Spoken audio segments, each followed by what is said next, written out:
I'm going to read some excerpts from Lieutenant General Louis B. Puller's biography from the namesake of the USS Louis B. Puller Ship Commission. Lieutenant General Louis B. Chesty Puller was a colorful veteran of the Korean War, 4 World War II campaigns, and expeditionary service in China, Nicaragua, and Haiti. He was the only Marine to win the Navy Cross 5 times for heroism and gallantry in combat.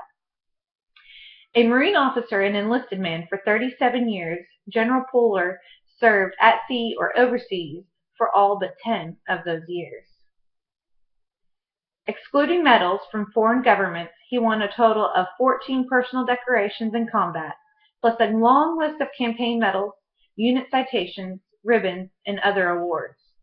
In addition to the Navy Crosses, the highest honor the Navy can bestow, he holds the Army equivalent, the Distinguished Service Cross.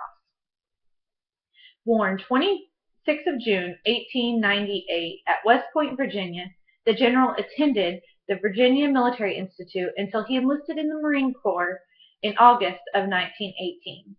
He was appointed a Marine Reserve Second Lieutenant on 16th of June in 1919, but due to force restrictions after World War I, he was placed on inactive duty 10 days later. He rejoined the Marines as an enlisted man to serve with the Gendarmerie de Haiti, a military force in which the country under a treaty with the United States. Most of its officers were United States Marines, while the enlisted personnel were Haitians. After almost 5 years in Haiti, where he saw frequent action against the Keiko rebels, Puller returned in March of 1924 to the United States. He was commissioned a Marine Second Lieutenant that same month, and during the next 2 years served at the Marine Barracks, Norfolk, Virginia, completing the basic school at Philadelphia, Pennsylvania, and served on the 10th Marine Regiment at Quantico, Virginia. In July of 1926, Puller embarked on a 2-year tour of duty at the Marine Barracks, Pearl Harbor. Returning June 1928, he served at San Diego, California until he joined the Nicaraguan National Guard detachment that December. After winning his first Naval Cross in Nicaragua, he returned to the United States in July of 1931 to enter the company commander's course at the Army Infantry School at Fort Benning, Georgia. He completed the course in June of 1932 and returned to Nicaragua the following month to begin a tour of duty that brought him his second Naval Cross. After serving as battalion executive and commanding officer for the 4th Marines, Puller sailed for the United States in August of 41. In September, he took command of the 1st Battalion, 7th Marines, 1st Marine Division at Camp Lejeune.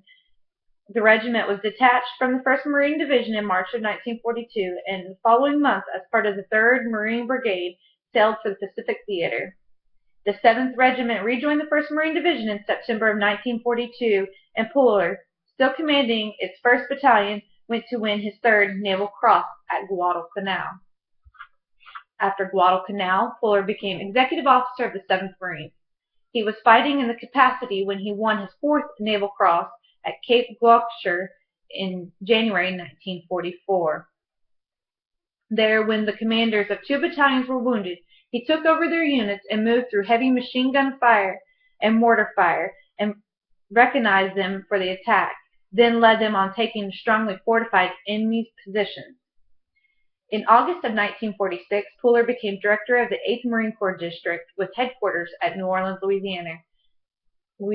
After the assignment, he commanded the Marine Barracks at Pearl Harbor in August of 1950. When he arrived at Camp Pendleton, California, to reestablish and take command of the 1st Marines, that same regiment he had left at Cape Gloucester and Palua. By 1966, Puller requested to return to active duty after being in the Naval Hospital at Camp Lejeune for a long while.